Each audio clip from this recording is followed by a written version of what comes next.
अध्यक्ष महोदय, या ठिकाणी विधिमंडळाचं अधिवेशन नागपूर शहरामध्ये सुरू आहे आणि विधिमंडळाचं अधिवेशन सुरू असताना सर्व आमदार या नागपूर शहरात आहेत, मंत्रिमंडळ नागपुरात आहे, सरकार नागपुरात आहे.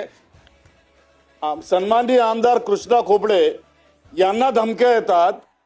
आज सकाळी माझ्याकडे 1 किलोमीटर लांबून मोटरसायकलवर लोक येतात, जोराजोरात मोटरसायकलचं साऊंड हे करतात, माझ्या ऑफिसमध्ये घराच्या खालच्या ऑफिसमध्ये जाऊन चौकशी करतात, कुठं आहेत त्यांना बोलवा. अशा प्रकारचा जर प्रकार या ठिकाणी घडत असेल तर आमच्या सुरक्षेचं काय अध्यक्ष महोदय?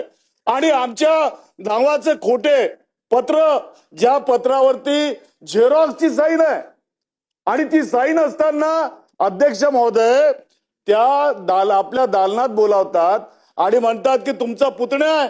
अहो, कोण माझा पुतण्या? राऊत नाव असलं म्हणून काय पुतण्या होतो काय? आणि खोट्या स्वाक्षरी करून किंवा झेरॉक्स कॉपीवर अध्यक्षांचं कार्यालय पासेस इश्यू कसं करू शकतं त्या ठिकाणी? हा माझा प्रश्न अध्यक्ष महोदय. आणि त्यामुळं अशा या सिक्युरिटीच्या इश्यूवर आज जर माझ्या जीवाला जर काही झालं असतं, तो ग्रस्त आतमध्ये आला, त्यांनी मोठे मोठे त्याचे केस, उंच पुरा आणि इतक्या तावातावानी त्या ऑफिसमध्ये बोलत होता. काही बौद्ध भिक्षू त्या ठिकाणी बसले होते अध्यक्ष महोदय, ते सगळे घाबरलेत. त्यांनी मला येऊन सांगितलं वरती की असं असं झालं साहेब, मी पोलिसांना त्या ठिकाणी बोलावलं. असा जर प्रकार होत असेल त्या ठिकाणी चौकशी करतात की माझा मुलगा कुणाल कुठं आहे, त्याला दाखवा कुठं आहे, तर नाहीतर मी त्यांच्या सुनेच्या ऑफिस इन्स्टिट्यूट मध्ये जातो. असा जर प्रकार होत असेल तर आमचं कुटुंब अख्खं असुरक्षिततेमध्ये राहणार आहे. उद्या आमचे मुर्दे पडले तरी चालतील का तुम्हाला? तर अशा वेळेला मी कोणती सिक्युरिटी वापरत नाही आजपर्यंत.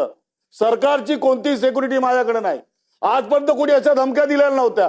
पण आज सरकार या ठिकाणी असताना अशा प्रकारचा प्रकार घडत असेल, एका आमदाराला धमक्या जातात, दुसऱ्या आमदाराच्या घरी काय गुंड जात असतील, आणि तिसरीकडे जर खोट्या स्वाक्षरीच्या पत्रावरती तुम्ही पासेस जर इश्यू करत असाल तर आम्ही सुरक्षित आहोत का या संबंधीचं निवेदन शासनाने या ठिकाणी केलं पाहिजे.